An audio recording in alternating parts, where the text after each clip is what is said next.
내게 있어 이보다 더한 영광은 없었다. 이렇게 되자 내 머리는 완전히 돌고 말았다. 그녀가 머물러 있던 이틀 동안 나는 술에 취한 미치광이였다. 그녀가 떠났을 때 나는 뒤쫓아가서 호수에 빠져 죽고 싶은 심정이었다.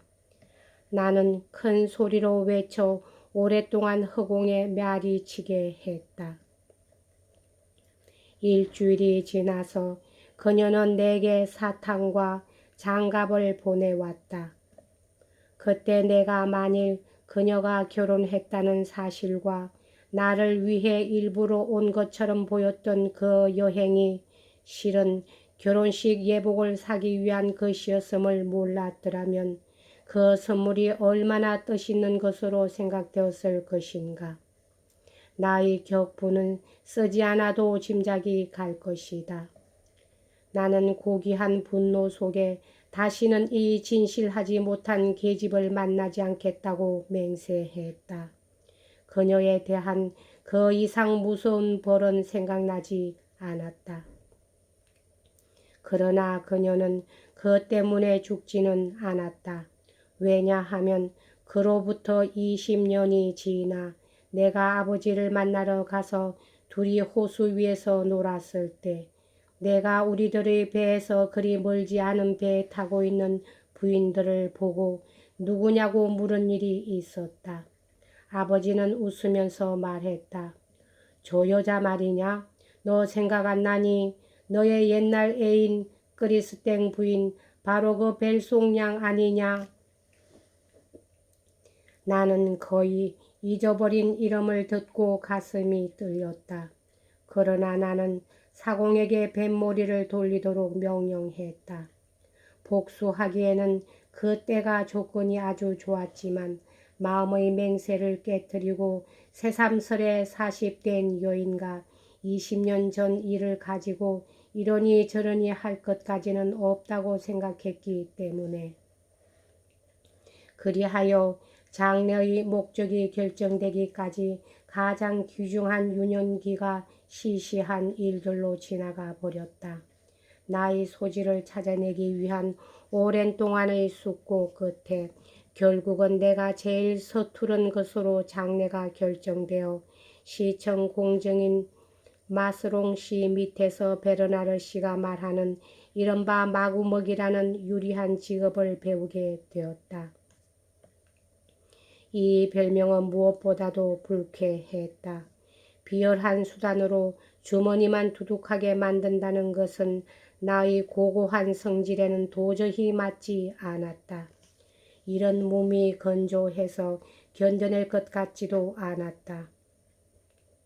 시간에 묶인 똑같은 일에는 완전히 손을 들 지경이어서 사무소에 들었을 때마다 몸서리가 나는 혐오감은 날마다 더해갔다. 마스롱 씨 쪽에서도 내가 못마땅해서 얕잡아보는 취급을 하며 너리 다너니 바보라느니 하고 줄곧 잔소리를 했다.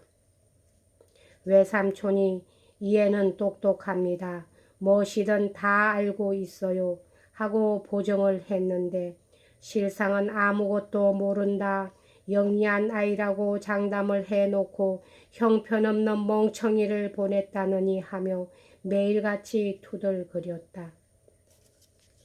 마침내 나는 부끄러운 일이지만 무능하다는 이유로 사무소에서 해고를 당하고 마스롱 씨의 수습서기들로부터는 줄질이나 겨우 할 재주밖에 없다는 낙인을 찍히고 말았다. 천품은 이렇게 무시되어 수습공으로 나가게 되었다. 그러나 그것은 시계공 밑에서가 아니라 조각사 밑에서였다. 공정이 내게서 받은 멸시로 무척 기가 죽어있던 것이라 투덜거리지 않고 시키는 대로 했다.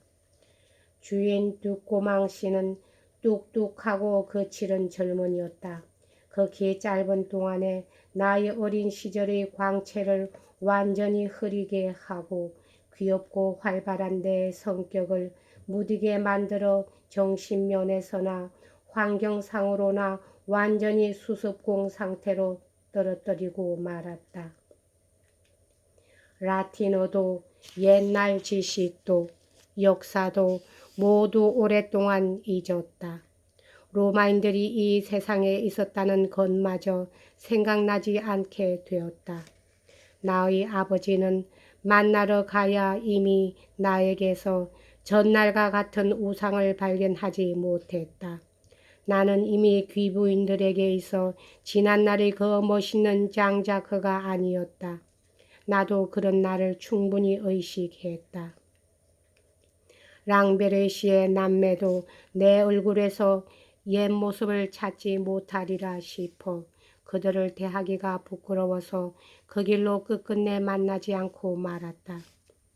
가장 천박한 취미, 가장 저속한 장난이 지금까지의 사랑스러운 오락을 대신했고 그 이전의 생각은 조금도 염두에 두지 않게 되었다. 다시 없는 착실한 교육을 받았지만 아마도 나는 심한 타락의 경향을 지니고 있었음이 틀림없다. 왜냐하면 대단한 속도도 아무런 고통도 없이 그렇게 되었기 때문이다. 저 조숙한 시저가 이렇게 빨리 라리동으로 전락한 예는 없다. 일 자체는 싫지는 않았다. 제도에는 무척 취미가 있었고 끌로 뚝딱 끓이는 것도 제법 재미있었다. 시계 조각사의 기술 같은 건 한계가 뻔한 것이므로 완전히 터득할 희망은 충분히 있었다. 주인의 난폭성과 과도한 구박이 일을 싫게 만들지 않았더라면 아마 거기까지 가게 되었을 것이다. 나는 여가를 틈타 같은 일이라도 재미있는 일을 하는데 시간을 보냈다. 나와 내 친구들이 쓸 명예훈장의 메달 같은 것을 판 것이다. 주인은 이 숨은 일을 덜쳐내어 나를 마구 때리면서 그 메달에 공화국 문장이 있는 것으로 보아 가짜 돈을 만드는 연습을 하고 있었던 것이라고 윽박질렀다. 가짜 돈을 만들 생각은 털끝만큼도 없었다고 맹세할 수 있다. 진짜 돈을 만드는 것조차 미처 생각지 못해서였다. 현재 쓰고 있는 3수짜리 돈보다 로마의 아스 화폐 만드는 방법을 더 잘 알고 있을 정도이긴 했다. 주인의 포악 때문에 재미있어 했을 일에도 실정이 나고 거짓말이니 게으름이니 도둑질이니 하는 내가 싫어하던 악덕이 몸에 붙게 되었다. 아들로서의 복종과 고용인으로서의 예속의 다른 점을 이때 내 마음속에 일어난 변화의 추억 이상으로 똑똑히 내게 깨닫게 해준 것은 없다. 선천적으로 소심하고 수줍은 나는 사람들의 결점 가운데서 뻔뻔스러운 것처럼 싫은 것은 없었다. 그때까지 아직 나는 정당한 자유를 누려왔고 그저 그것이 점차로 구속당하고 있었지만 여기에 이르러서는 마침내 완전히 소멸하고 말았다. 아버지 곁에 있을 때는 마음 내키는 대로 할 수 있었고 랑베르시의 시집 밑에서는 자유였으며 외삼촌 댁에서는 얌전했다. 그러던 내가 이 주인 밑에서는 겁을 먹게끔 되었다. 그리하여 이때부터 나는 불량아가 된 것이다. 지금까지의 생활에서는 손윗 사람들과 완전 평등이었다. 내게 적당치 않은 오락은 없었고 내게 돌아오지 않는 맛있는 음식도 없었으며 밖에 드러내 보이지 못할 욕망도 가지지 않았었다. 말하자면 마음속에 일어나는 감정은 전부 입 밖에 내는 습관에 젖어 있었다. 그런 내가 함부로 입을 열 수 없는 집, 식사는 3분의 1 정도로 하고 식탁을 떠나야 하는 그리고 볼 일이 없으면 곧 방을 나가야 하는 집에서 어떤 인간이 되어버렸겠는가 생각해 주기 바란다. 언제나 일에 얽매여 있고 다른 사람에게는 오락거리가 되지만 내게는 금지되는 그런 것만이 눈에 띄고 주인과 동료들의 자유를 생각하면 자신의 속박감은 더해 간다. 내가 가장 잘 알고 있는 일들이 논의되고 있어도 함부로 입을 열 수도 없고 무엇이고 다 금지되어 있으므로 해서 눈에 보이는 것이 모두 선망의 대상이 된다. 그 평화로움도 쾌활함도 재치 있는 말도 이제는 마지막이다. 전에는 그런 말로 잘못을 저지르고도 가끔 징벌을 면할 수가 있었다. 생각만 해도 웃지 않고 못 베기는 것은 어느 날 저녁 아버지 집에서 뭔가 장난을 치다가 벌로서 저녁을 못 먹고 잠자리에 들게 되었을 때 일이었다.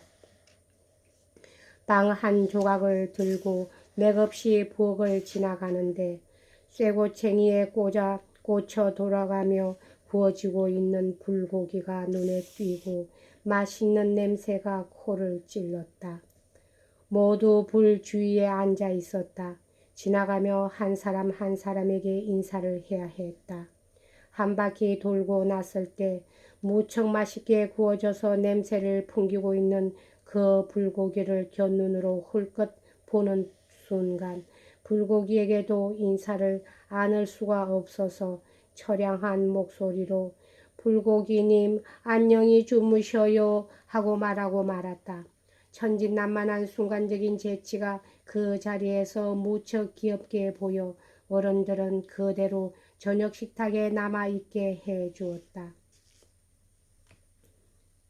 아마 주인 집에서도 이런 기지는 마찬가지로 귀엽게 보였을지도 모른다. 그러나 도저히 머리에 그런 말이 떠오르지 않았고 떠올라도 입 밖에 낼 용기가 없었다. 여기까지 하겠습니다.